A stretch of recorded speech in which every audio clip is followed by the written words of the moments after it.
துடியலூரில் doctor கலைஞரின் 101வது பிறந்த நாள் விழா மாணவர்களுக்கு புத்தகங்கள் வழங்கிய திமுக தலைவரும் முன்னாள் தமிழக முதல்வருமான டாக்டர் கலைஞர் கருணாநிதியின் 101வது பிறந்த நாளை தமிழகம் முழுவதும் திமுகவினர் விமரிசையாக கொண்டாடி வருகின்றனர். இதன் ஒரு பகுதியாக 2வது வட்டம் துடியலூர் திமுக சார்பில் கொண்டாடப்பட்டது. இதில் அரவான்திரல் பகுதியில் கழக கொடியினை கோவை வடக்கு மாவட்ட கழக செயலாளர் தொண்டாமுத்து ரவி ஏற்றி வைத்தார். தொடர்ந்து அங்கு அலங்கரித்து வைக்கப்பட்டிருந்த கருணாநிதியின் திருவுருவப் படத்திற்கு மலர்கள் தூவி மரியாதை செய்தனர். அதைத் தொடர்ந்து துடியலூரில் திமுக அலுவலகத்தில் வைத்து குழந்தைகளுக்கு பாடப்புத்தகங்களை தலைமை செயற்குழு உறுப்பினர் டி.பி. சுப்பிரமணியன், பகுதி கழக செயலாளர் அருள்குமார், மாவட்ட துணை செயலாளர் அசோக் பாபு ஆறுகுட்டி, மாவட்ட விளையாட்டுத்துறை அமைப்பாளர் தொண்டாமுத்தூர் தியாகு, மாவட்ட இளைஞரணி துணை அமைப்பாளர் மனோஜ் ஆகியோர் வழங்கினர். இந்நிகழ்ச்சி 2வது வட்டக்கழக அவைத் தலைவர் ராஜகோபால் தலைமையிலும், 2வது வட்டக்கழக செயலாளர் சண்முக சுந்தரம், 2வது வார்டு கவுன்சிலர் புஷ்பமணி அருண்குமார், 1வது வார்டு கவுன்சிலர் கற்பகம் ராஜசேகர்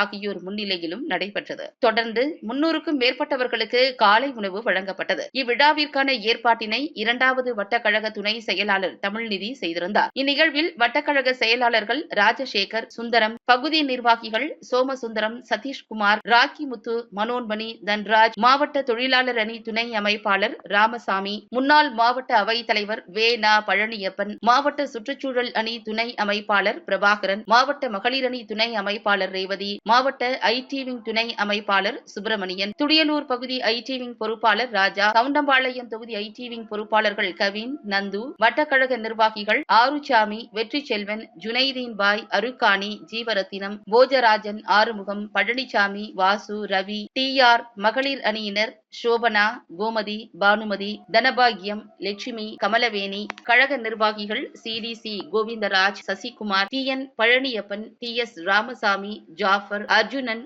சின்னசாமி, அலி, இளைஞர் அணியினர் பரணிதரன், சுபாஷ் மற்றும் பள்ளி மாணவர்கள், பொதுமக்கள் திரளானோர் கலந்து கொண்டனர்.